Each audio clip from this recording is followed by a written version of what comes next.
Bonjour, j'ai remarqué qu'il existe pas mal des étudiants et utilisateurs de LabVIEW qui ont voulu utiliser LabVIEW pour se connecter à une base de données distante telle qu'une base de données SQL.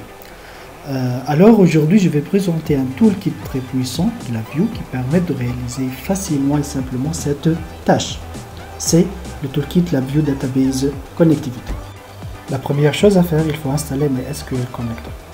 Pour ce faire, il suffit d'aller directement sur le moteur de recherche Google et taper MySQL. Vous pouvez aller directement au site mysql.com, vous allez trouver ça sur Google. En accédant à ce site, vous pouvez aller directement à la page de téléchargement. Voici dans cette page, on va trouver tous les packages nécessaires pour le téléchargement de bases de données. On va s'intéresser aussi par MySQL Community. Ici, vous allez se diriger, il faut se diriger directement à MySQL Connector. En cliquant sur le lien, vous allez avoir une page de téléchargement. On aura besoin de connecteur ODBC. Il suffit de choisir la version compatible avec votre PC. Par exemple, la version récente, vous pouvez voir ici, c'est pour des PC 64 bits. J'ai un ancien PC, alors je vais voir des versions antérieures. J'ai déjà essayé cette version 5.20.10, mais ça n'a pas fonctionné. Donc, je vais choisir le 5.2.7. Il suffit de cliquer sur le lien de téléchargement et vous allez recevoir directement votre fichier d'installation en cours de téléchargement.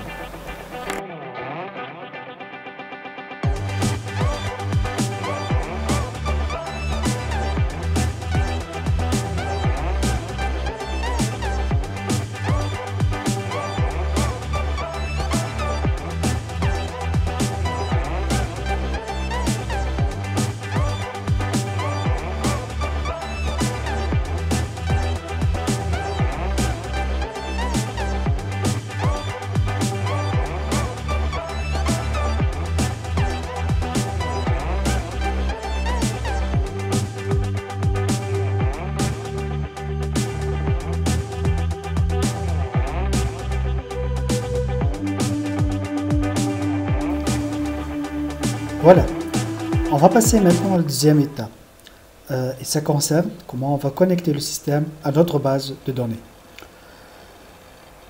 Dans ce cas, il faut ouvrir le panneau de configuration.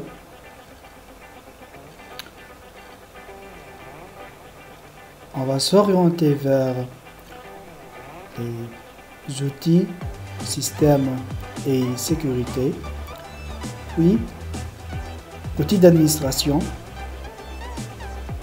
et sources de données.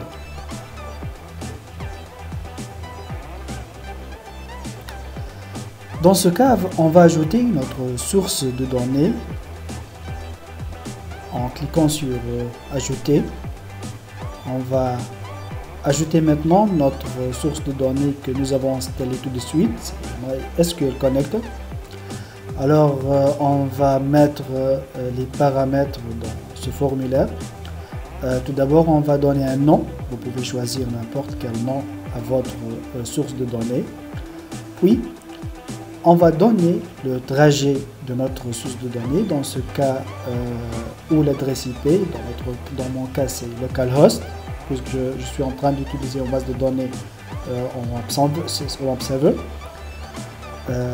Login et mot de passe. Juste je vais vous montrer la base de données que je suis en train d'utiliser, bien sûr en utilisant dans mon cas le web server. C'est la même chose si on va utiliser aussi le XAMPP. Donc je vais me connecter à la base.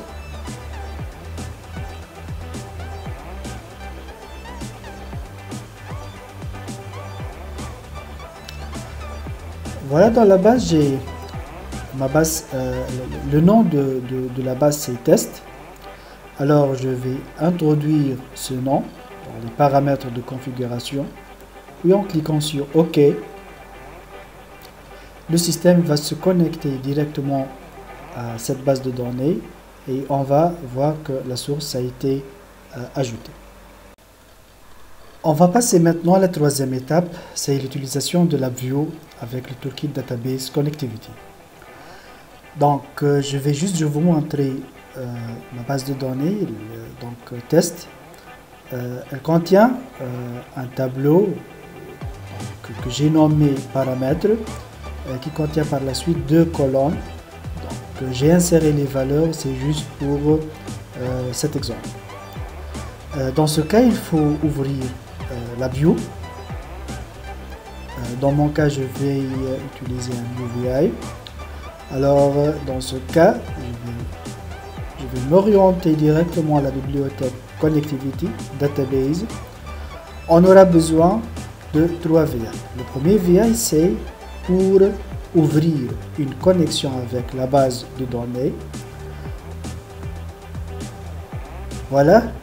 Le deuxième VI ou le deuxième sub-VI, c'est pour donc sélectionner les données. Dans ce cas, donc, on va utiliser select, le VI select.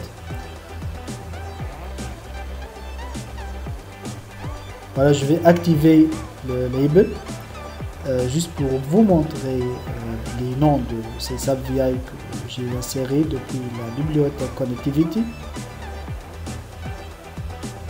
Et finalement, nous avons besoin d'insérer l'outil ou le sub-VI pour fermer la session déjà ouverte, donc en utilisant le Database Connectivity Close.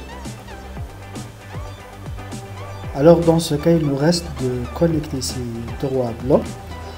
Pour accéder en utilisant la méthode DNS, donc il suffit d'écrire DSN plutôt, désolé, DSN égale le nom de ma base donc de ma source de données que j'ai appelée database. Voici, il ne faut pas oublier que toujours avec CTRL-H, vous pouvez accéder aux paramètres donc, des sub-VI existants. Donc ici, je suis en train de connecter ces trois blocs. La ligne de référence pour le REFNA, aussi bien la ligne de contrôle d'erreur, error cluster. Ici, donc, il faut insérer le nom de table, du tableau, qu'on désire avoir les données à partir duquel. Alors, mon tableau il s'appelle paramètres.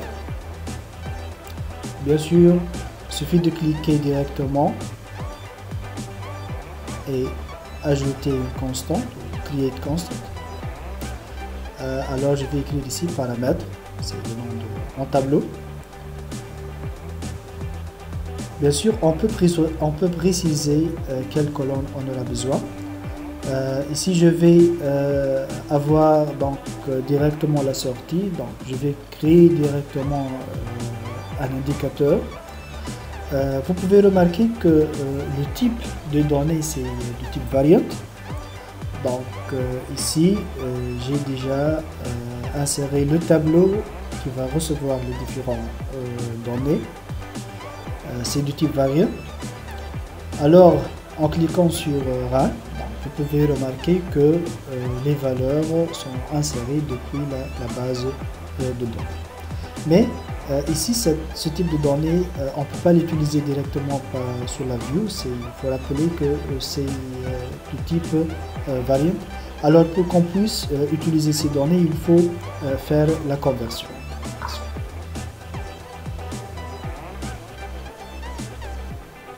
Ça fait l'objet de la quatrième étape, la conversion de données.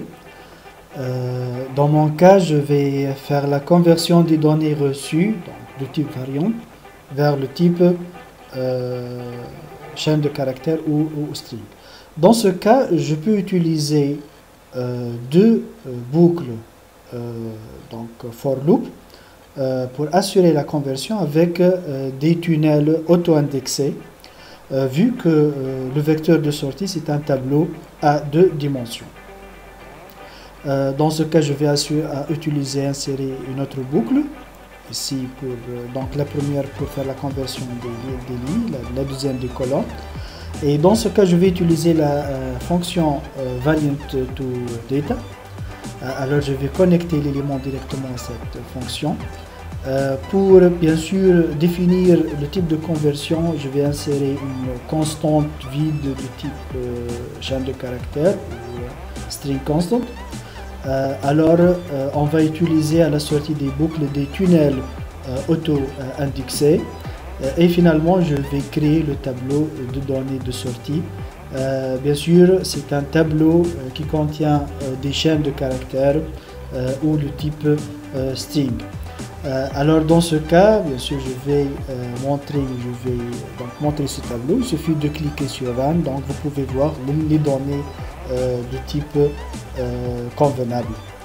Et dans ce cas, je peux même éliminer le tableau que j'ai déjà fait en première étape, c'est de type variant. Dans ce cas, on va avoir directement notre base de données selon le type que nous avons besoin. Bien sûr, vous pouvez faire la conversion pour n'importe quel type, suivant le type existant dans votre base de données. Voilà, j'espère que ce tutoriel peut vous aider dans vos projets. Je vais préparer d'autres certainement et bonne chance!